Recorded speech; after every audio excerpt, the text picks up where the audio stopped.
Ketemu lagi dengan gue Simul Kimso. Nah kali ini gue akan ngebahas materi fotografi dasar segitiga exposure, diafragma, dan ISO. Oke, langsung aja kita ke video. Oke,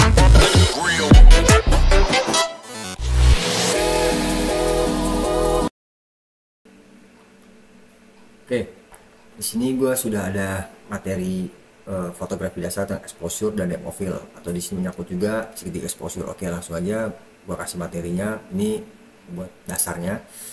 Jadi biasanya kalau gue ngajar tuh gue ngasih tahu pasti dasarnya dulu. Sebenarnya ada anatomi kamera, tapi kayaknya itu nanti aja bisa dipelajari di lain waktu.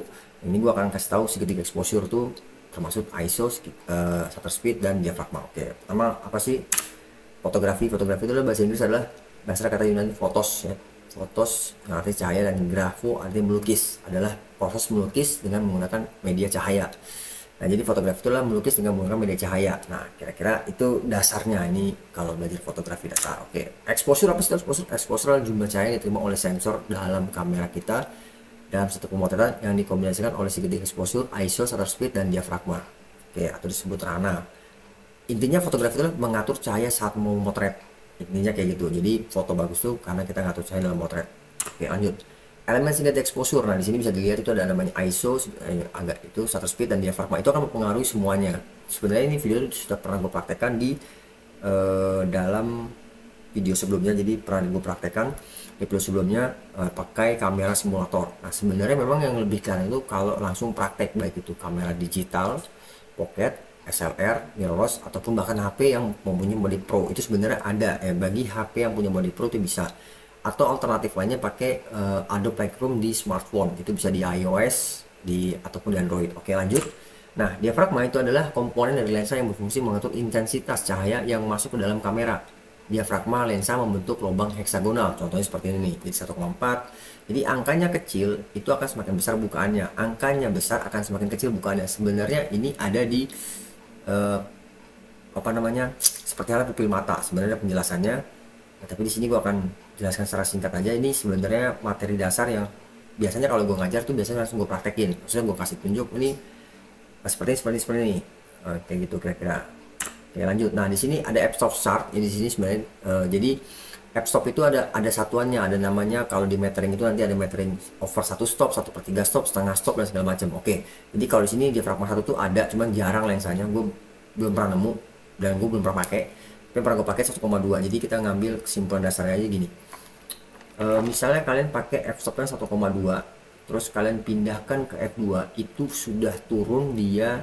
Atau gampangnya gini deh, 1,2 jarang ya kan, agak mahal. Yang di gue punya nih 1,4 misalnya, terus gue pindah ke 2, itu udah berubah 1 stop. Artinya dari 1,4 ke 2 itu 1 stop, namanya full stop atau 1 stop. Kalau dia 1,4 pindah ke 1,8 itu disebut 1/3 stop atau 2/3 stop. Nah, kira-kira kayak gitu. Jadi kalau dia kalau dia berpindah dari 2 ke 2,8 itu melewati 2,4, 2,2, 2,5, habis itu baru 2,8. Itu namanya baru 1 stop. Sebenarnya ini ada aturannya, jadi itu akan mempengaruhi semuanya, dan ini akan mempengaruhi depth of field-nya disebut, atau depth of field, diafragma, dan speed segala macam. Di speed akan mempengaruhi shutter speed pastinya, diafragma akan mempengaruhi shutter speed. Dengan catatan ISO-nya sudah disetting terlebih dahulu, jadi sudah ditentukan ISO-nya. Misalnya mau ISO 100, terus belakangnya mau blur atau disebut bokeh, orang sih sebutnya bilang bokeh, tapi gue bilangnya depth of field, ruang tajam. Jadi kalau misalnya kita ada nggak perbedaan antara 2 dengan 2,2 dengan 2 depth of field, pasti ada perbedaan walaupun sedikit. Kalau 2 dengan 0,8 pasti ada perbedaan di antara depth of field. Dan apa pengaruhnya ISO nanti akan gue kasih tunjuk. Jadi akan ada pengaruhnya nanti. Ini contohnya kayak gini. Kalau kalian pakai aperture itu atau diafragma, aperture atau diafragma itu sebenarnya sama ya. 2 itu lihat belakangnya blur nih, begini blur banget. Ini contoh. Nah, kalau pakai 22 itu otomatis semuanya fokus. Nah, kenapa ini bisa sama? Ini ada permainan lighting, jadi lightingnya pun akan berubah. Ini sebetulnya mix lighting. Ini agak akan sedikit berbeda, maksudnya ini tekniknya, ini cuma tekniknya. Sebenarnya kalau mau dipraktikkan itu sebenarnya bisa banget. Jadi nanti gua akan kasih tahu di kamera simulator. Lanjut, shutter speed. Shutter speed adalah merupakan ukuran suatu kecepatan tutup jendela sensor atau selama apa sensor menerima cahaya. Jadi ibaratkan ini sensornya. Jadi kalau ini katup tutupnya, speednya buat nutupnya. Jadi kalau dia ini dia awalnya nutup. Jadi kalau dia kebuka, ini akan sensornya akan merekam dan ini akan nutup. Jadi seberapa lama Kecepatan shutter speed itu diukur dengan satuan second atau detik. Semakin cepat shutter speed, maka semakin cepat pula sensor menerima cahaya dan sebaliknya. Salah, bukan menerima cahaya sih, maksudnya semakin cepat shutter speed, semakin cepat pula sensor menerima cahaya, maka jadi makin cepat tutupnya atau makin lama tutupnya, kira-kira kayak gitu. Nah, lanjut ya gini. Jadi kalau orang bilang mau foto freezing atau water splicing itu kayak gini. Jadi kenapa dia bisa nge-freeze? Karena dia membutuhkan dia membutuhkan waktu yang cepat dan cahaya yang sedikit. Jadi cahayanya makin cepat, tapi tangkapan cahayanya akan semakin dikit. Nah, efeknya akan jadi freezing. Ini akan ada namanya seperti ini. Jadi kecepatan speed itu mempengaruhi benda yang bergerak. Nah, itu dipengaruhi juga diafragma, tergantung kebutuhan diafragmanya juga.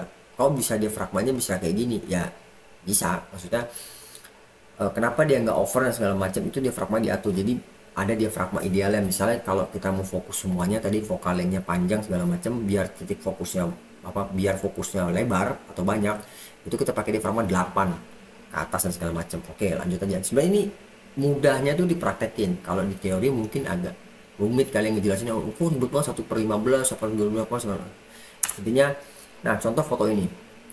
Ini gue motret di antara mobil, jadi gue naik mobil, belakang gue tuh ada mobil, ngebut, kecepatan ini cukup tinggi, ini sekitar 80 km/jam.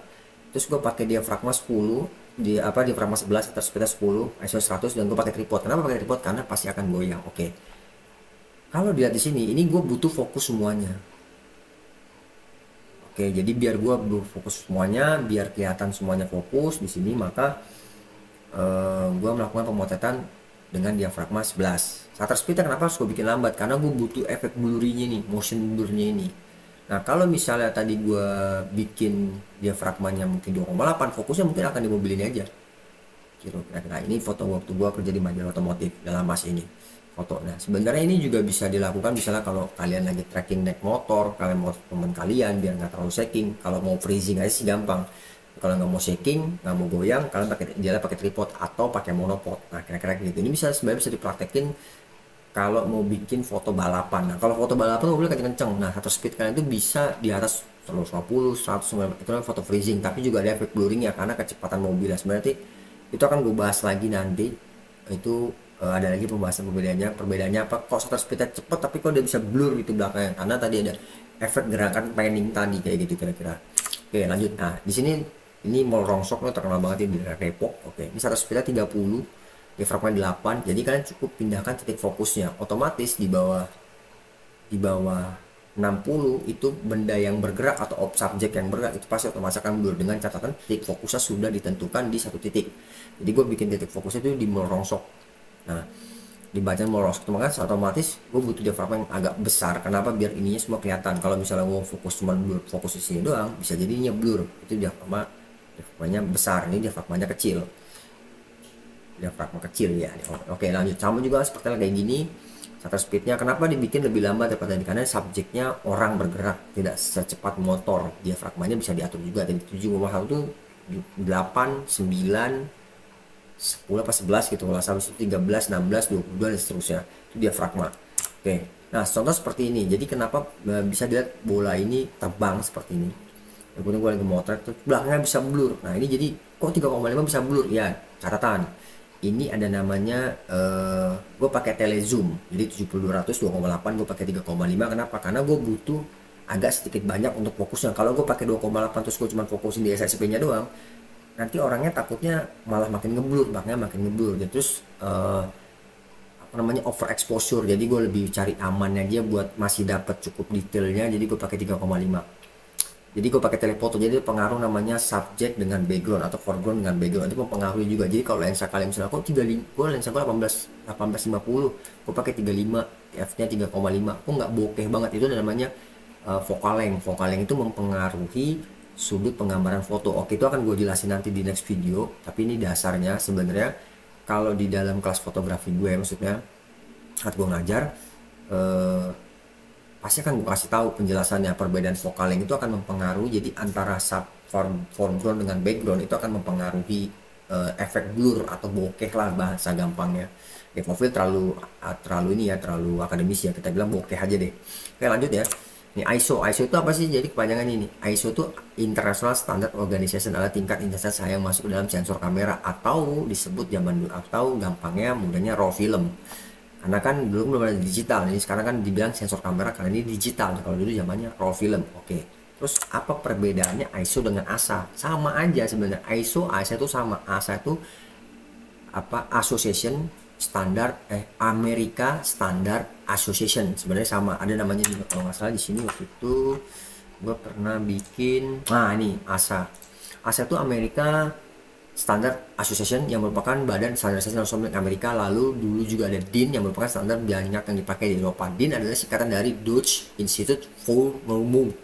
For Normung merupakan badan standarisasi milik Jerman. Nah, tapi karena ribet, jadi akhirnya pakainya ISO segala macam. Secara bisa ISO tingkatan sensitivitas terhadap kamera terhadap cahaya. Semakin tinggi settingan ISO maka semakin sensitif kamera terhadap cahaya, atau roll film zaman dulu. Sampai sekarang masih ada sih roll film gitu, nggak banyak. Oke, lanjut. Misalnya gini, gua akan jelasin di sini langsung aja. Gua ke kamera sim. Di sini gua ada contohnya. Ini namanya kamera simulator. Kalian bisa searching aja kamerasim.com, itu gratis, itu buat simulator. Oke, di sini gua langsung start the sim ya, simulator. Oke, di sini ada P, TV dan AV ini segala macam. Ini pernah gue bahas. Dan ini disebut namanya metering tadi dibilang. Jadi ini satu stop, dua ini segala macam. Oke, gua akan pakai mode M. Yang kali ini gua akan bahas mode M. Ini lightingnya gua kalau dim indoors enggak. Ini contoh aja, gue pakainya sunny aja paling terang. Sunny, gua klik paling terang sunny. Distance tuh jaraknya gue bikin jaraknya 1 meter kalau dekat. Nah, ini jarak tadi gue bilang. Oke, gini gue bikin 3 meter biar jauh. Vokalnya gue bikin maksimal 55. Ya 55 gue bikin maksimal. Ini fokusnya nih gue nggak bisa pilih-pilih, ini orangnya bergerak aja nih. Oke, contoh nih, gue pakai ISO 100, terus diafragmanya mau gue rubah ke 2,8, secara otomatis dia akan over. Di sini tuh ada plus 2, jadi artinya over 2 stop. Gue pakai tripod biar nggak goyang. Ini over 2 stop. Jadi bagaimana caranya biar foto ini dia harus di tengah-tengah biar normal. Jadi maksudnya gini, biar normal tuh metering spot ini disebut metering exposure metering. Jadi bagaimana normal, maka gue butuh si shutter speednya itu cepat. Nah, seperti ini, dia langsung ke 3200, 1/3200, artinya 1 detik dibagi 3200. Nah, kira gitu. Kalau gue langsung gue klik aja nih, nah seperti ini hasilnya. Nah, sebenarnya gue udah buat tadi di materinya kayak gini, seperti ini gue udah buat tadi di materinya. Nah, di sini jadi kalau tadi ini gue pakai shutter speednya 2, ini tadi gue udah coba. Ini perbedaan ISO segala macam. Nah, ini kalau ISO nya juga gue naikin 200, pada saat gue aja berarti over satu stop, maka dia akan seperti ini. Oke, langsung aja gue balik lagi ke kamera sim. Nah, di sini dia bilang return to finder. Dia bilang oh iya, nah, dia bilang oke, dia senyum bagus segala macam. Oke, sekarang gue akan naikin ISO nya nih langsung ke 200. Otomatis dia akan pindah ke over satu stop. Maka di sini dia speednya idealnya, kalau secara idealnya dia akan berubah, harusnya speednya dia speednya udah mentok nih 4000 nih, masih tetap over satu stop, masih tetap over 2/3 stop. Nah, bagaimana cara ngakalinnya untuk mempertahankan dia biar bisa normal, biar bisa ada exposure bagus? Maka kita harus ketengahin, yaitu artinya diafragma 3,8. Tapi itu kita tetap mau, udah nggak apa-apa deh kalau over 2/3 stop. Bagaimana? Coba kita cek. Nah, overnya akan lihat pattern kayak gini. Nah, ini akan over kayak begini dia. Sebenarnya bisa diatur, namanya metering mode. Nah, tapi ini nanti aja, nih banyak lagi pembahasannya. Oke, mungkin agak ribet, tapi sebenarnya nggak ribet sih kalau dipraktekin. Cara idealnya adalah tadi bagaimana? Ya memang harus sebenarnya speed itu bisa sampai 8000, cuman ini nggak ada 8000, mentoknya di 4000, jadi udah. Jadi sebenarnya dia bisa normal, jadi turun jadi 4000, terus ke 5000 atau 6000, nanti maksimal tuh 8000 kalau kamera. Oke, jadi caranya bagaimana? Caranya adalah kita menaikkan yang namanya diafragma. Perbedaannya apa? Perbedaannya dia bokehnya atau blurnya itu pasti lebih sedikit dibandingkan 2,8. Nah, kira-kira seperti itu. Nah, ini tadi pembahasan exposure ya. Ini pembahasan exposure. Nah, jadi sebenarnya sama kayak di materi ini. Ini contohnya tadi gue udah bikin ini. Nah, ini selanjutnya ini gue bikin ISO-nya 400. Nah, ini gimana kalau lu naikin ISO-nya 400, diafragma tetap. Ini tadi karena gue bikin lighting-nya nggak full kayak tadi, jadi jaraknya gue bikin 1,8 meter. Vokal yang ini agak beda yang tadi. Jadi perbedaannya adalah kenapa? Kan kok udah 1000 masih ngeblur. Harusnya ini kalau secara fotografi realnya, nyatanya ini 1000 ini nggak mungkin ngeblur kayak gini, ini pasti freezing semua. Tapi gue nggak tahu nih karena kamera simulator jadinya nih jadi ngeblur ininya. Harusnya ini tetap fokus kalau 1000. Jadi sebenarnya tadi gue mau coba pakai aplikasi Lightroom, tapi gue susah kalau benda bergerak gitu kan, gue nggak punya benda yang bisa muter-muter, mungkin kipas kali ya, coba gue coba nanti. Jadi tapi enaknya memang benda yang bergerak ketahuan gitu. Coba gue akan nanti next video akan gue bikin bagaimana motif benda bergerak. Oke, lanjut. Nah, kayak gini. Jadi kalau misalnya tadi gue bikin over 2 stop dengan ISO 400 diafragma 2,8 speednya 1/1000, maka hasilnya seperti ini, overwatch over. Nah dia bilang kayak gitu. Nah jadi tadi juga ini 400 ini 200, jadi beda overnya tuh jauh banget. Nah 400 tuh makin over, jadi speednya tetap sama, semua sama nggak gue rubah, cuman ISO nya gue naikin. Kalau 200 itu udah over 1 stop, gue pindah lagi 200 ke 250, kalau nggak salah 320 tuh ada 320, habis itu 400 dia akan over 2 stop. Jadi seperti tadi kalau di materi di sini bisa dilihat di sini, jadi sebelum kita balik lagi mundur. Nah di sini ada aturan ISO, sebenarnya ada ISO-nya di sini. Jadi harusnya nanti gua kasih gambar ISO tuh f-stopnya. Sebenarnya bisa cari namanya ISO stop chart, nanti bisa cari gitu kan. Oke, kira-kira kayak gitu. Nah bisa apa lagi ya, ini metering spot, cuman nggak gua kasih penjelasan aja, namanya evaluate spot metering, center weight, pattern metering, evaluative metering, dan segala macam. Nah kira-kira ini pembahasannya akan di video selanjutnya, cuman gue kasih tunjuk aja seperti ini. Ini di kamera settingannya, ini ada fungsinya. Oke, kita kembali ke kamera sim tadi. Jadi kamera sim ini kayak gini.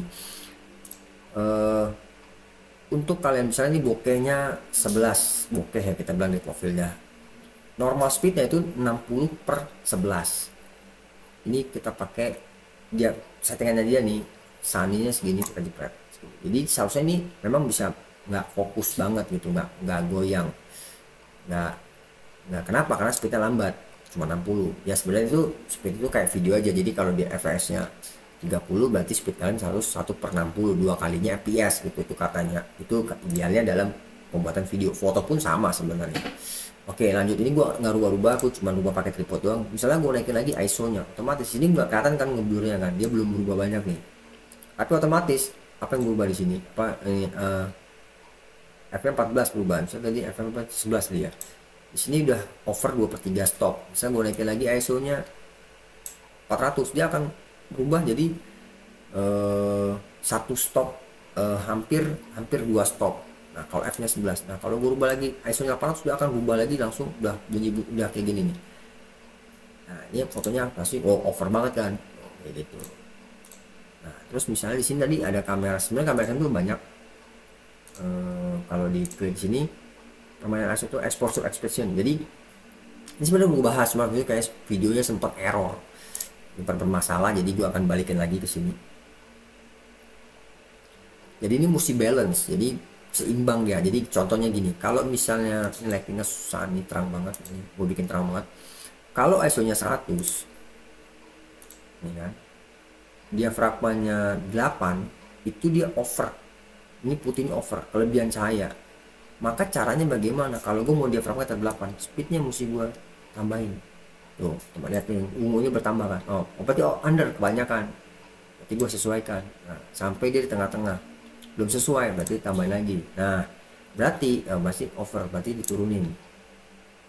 Nah, normalnya itu adalah 1/400, dia ISO-nya 100, diafragma 8. Artinya cahaya yang didapat itu normal. Seandainya ISO nya gue naikin, maka dia akan kelebihan. Tuh 200, gue tambahin ISO nya makin berat, dia over 1 stop.